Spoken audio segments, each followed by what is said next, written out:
person who thinks all the time has nothing to think about except thoughts. And so he loses touch with reality and lives in a world of illusions. By thoughts, I mean specifically chattering inside the skull, perpetual and compulsive repetition of words, of calculations and symbols going on inside the head. For as a result of confusing the real world of nature with mere signs such as money, stocks and bonds, title deeds, and so forth, we are destroying nature. This is a disaster. Time to wake up. For what is reality? Obviously, no one can say. Reality isn't material, that's just an idea. Reality isn't spiritual, that's just an idea. Reality is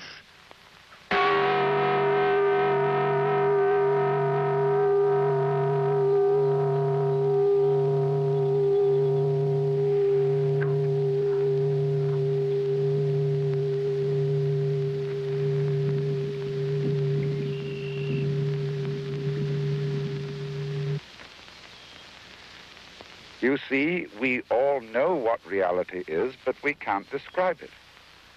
Just as we all know how to beat our hearts and shape our bones, but cannot say how it is done. To get in touch with reality, there is an art of meditation, of what is called yoga or dhyana in India, Chan in China, and Zen in Japan. It is the art of temporarily silencing the mind, of stopping the chatter in the skull. Of course, you can't force your mind to be silent. That would be like trying to smooth ripples in water with a flat iron. Water becomes clear and calm only when left alone. So, will you try an experiment with me? Simply allow your ears to hear all sounds around you. Don't try to name or identify these sounds. Just hear them as you would listen to music, as when you hear a flute or guitar, without asking what it means.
You must understand that in meditation we are concerned only with what is, with reality, nothing else.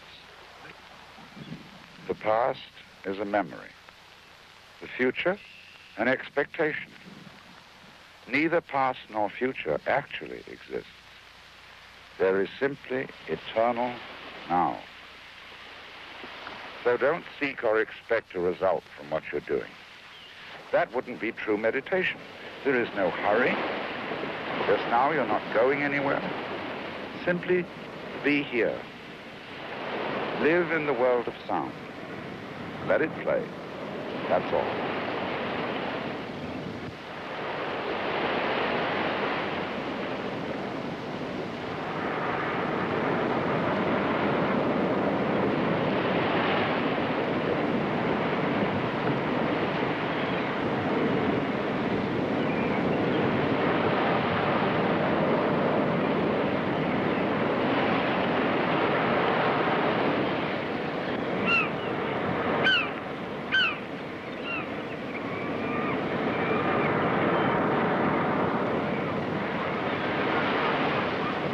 In the world of pure sound, can you actually hear anyone who is listening?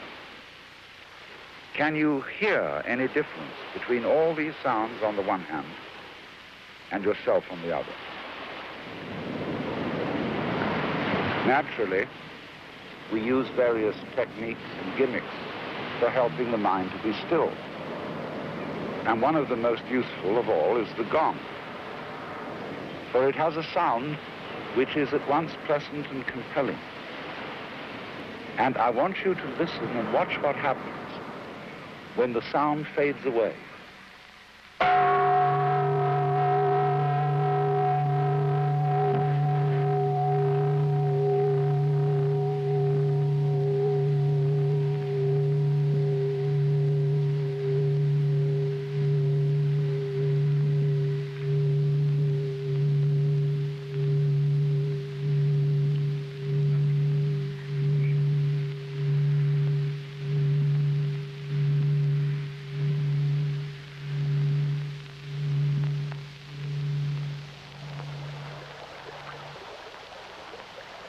The one sound becomes the many.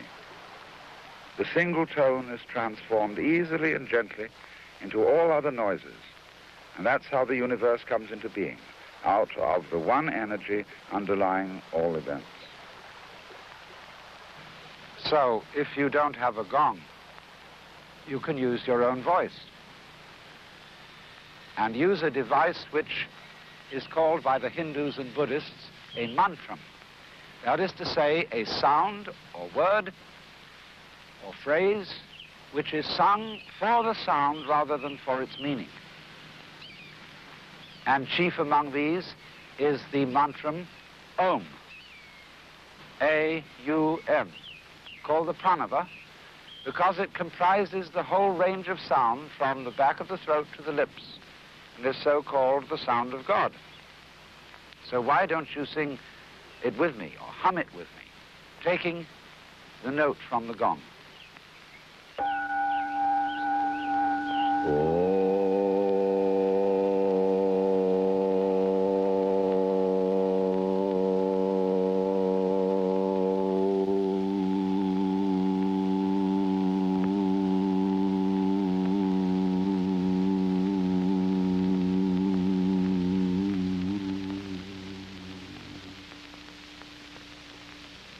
Now you can hear all sounds as Om.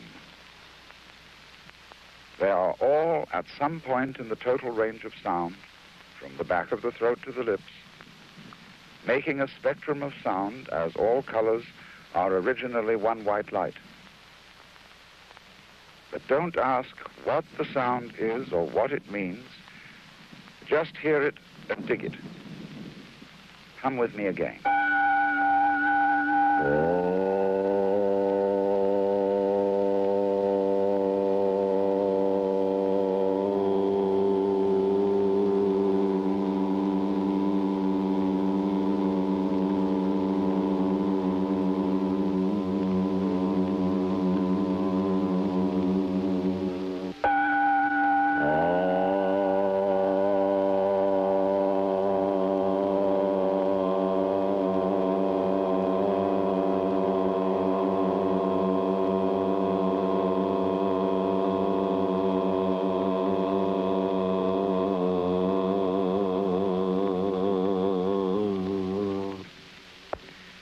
Let me explain again what we're doing.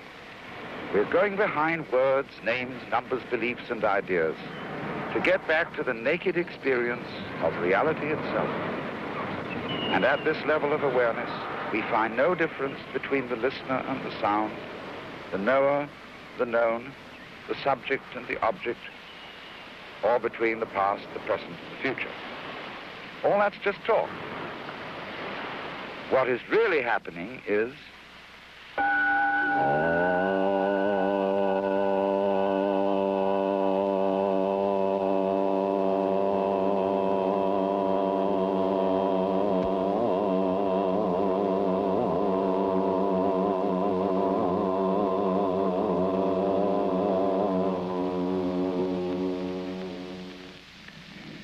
and you may wonder how I can keep the sound going for so long a time. It depends on regulation of the breath, which is basic to the art of meditation. And I'm going to show you how to do this and why. To begin with, just as you've been letting vibrations in the air play with your ears, let your lungs breathe as they will. Don't as yet attempt any breathing exercise. Don't force anything. Simply allow breathing. Now, is this breathing a voluntary or involuntary action? Or both? Or neither? Just feel it without taking sides, without words. And again, hear my voice as if it were wind in the trees or the sound of waves.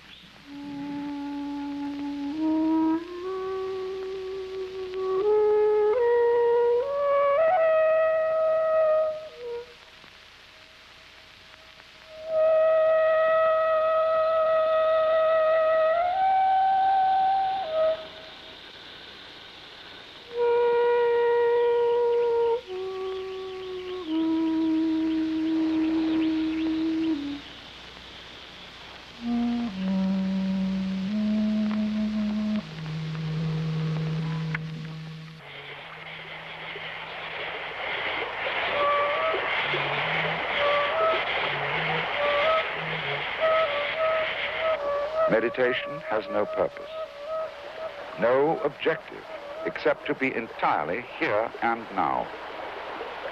It isn't something you do to improve yourself, to get ahead in the world, or to prepare yourself for life. For the division of time into past, present, and future is a trick of words and numbers.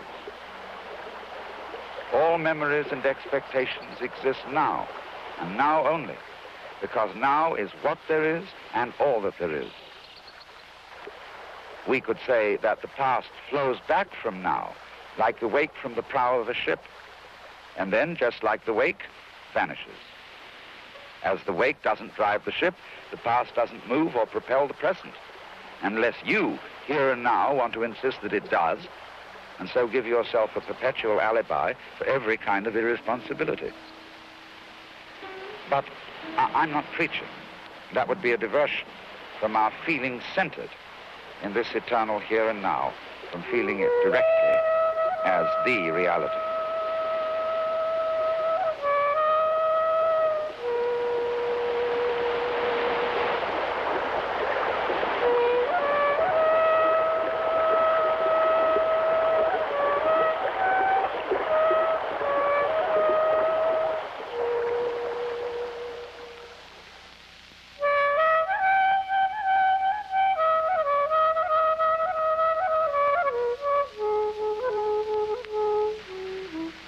Meditation, it's best to sit on the floor or the ground on a cushion, either cross-legged or in the lotus posture if you could manage it, or as I'm sitting, which is kneeling and sitting back on my heels, which I find the most convenient. This position is slightly uncomfortable. There is a certain amount of strain on the legs, but the advantage of this is that it keeps you awake. You should have your spine comfortably erect. Not tight, not slumping, but just evenly erect, and your hands resting on your lap, palms upwards, one upon the other. And then you settle into this position so that you, in the same way as we learned to let the breath settle itself out when you breathe out, so you learn to relax into this position and settle down comfortably on the ground. And you will discover that if you take it easy, time will disappear, and that you will be able, as judged by the clock, to sit in this way comfortably for, say, 40 minutes to an hour.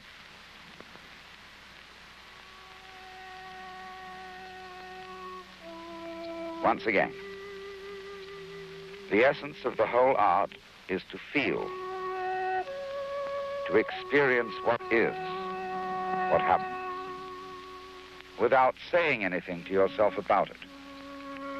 So let your breath flow easily, heavily, down and out again.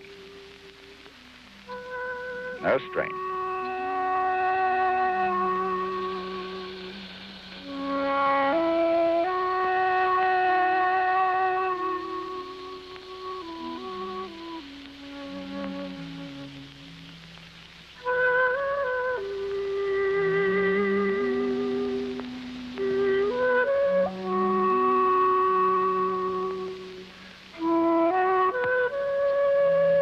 after it has come back once more.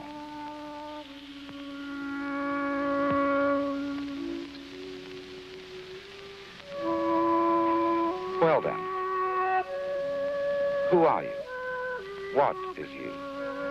What is I? Some people say it's this body, others the mind, the ego, or the soul. But all those, body included, are names and notions. Can we experience the self directly, like a sound, a flame, or any other object? Let's assume that all ordinary ideas of what myself is are either so wrong or so doubtful that we must investigate the matter directly. But to do that, you must first get the sensation, the feeling of yourself without forming any idea. Regard words in the head as mere noise. Relax your tongue and let it float easily in your lower jaw. Just stop, look, and listen.